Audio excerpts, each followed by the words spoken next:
ఇరాన్లో చెలరేగిన ఆందోళనలను అణచివేసేందుకు విదేశీ మిలీషియా రంగంలోకి దిగనున్నట్లు తెలుస్తోంది. ఇందుకోసం ఇరాన్ ప్రభుత్వం ఇరాక్ మిలీషియా సాయం తీసుకున్నట్లు పలు నివేదికలు వెల్లడిస్తున్నాయి. ఇప్పటికే దాదాపు 800 మంది సరిహద్దు దాటి ఇరాన్లోకి ప్రవేశించినట్లు సమాచారం.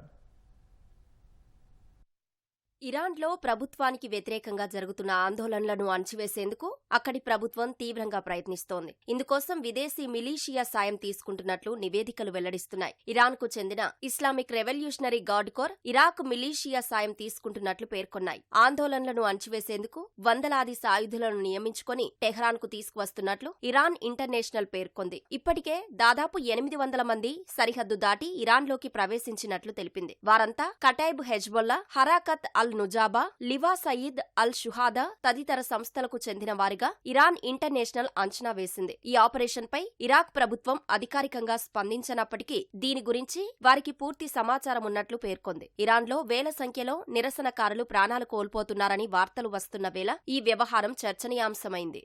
ఇరాక్ సాయుధ బలగాలు 3 మార్గాల్లో ఇరాన్లోకి ప్రవేశించినట్లు తెలుస్తోంది. పవిత్ర నగరం మషాద్లోని ఇమాం రెజా సందర్శన పేరుతో దేశంలోకి అడుగుపెట్టినట్లు ఇరాన్ ఇంటర్నేషనల్ పేర్కొంది. తొలుత వీరందర్నీ ఓ ప్రాంతానికి తరలించి అక్కడ్నుంచి షాలంచా, జదీదత్ అరర్, కోస్రావి సరిహద్దు క్రాసింగ్ల మీదుగా ఇరాన్లోకి పంపించినట్లు వెల్లడించింది. సాయుధులు ఇరాకీ యాసలో అరబిక్ మాట్లాడుతున్నారని ఇరాన్ ఆందోళనకారులు చెబుతుండడం ఇందుకు బలాన్ని చేకూరుస్తోంది.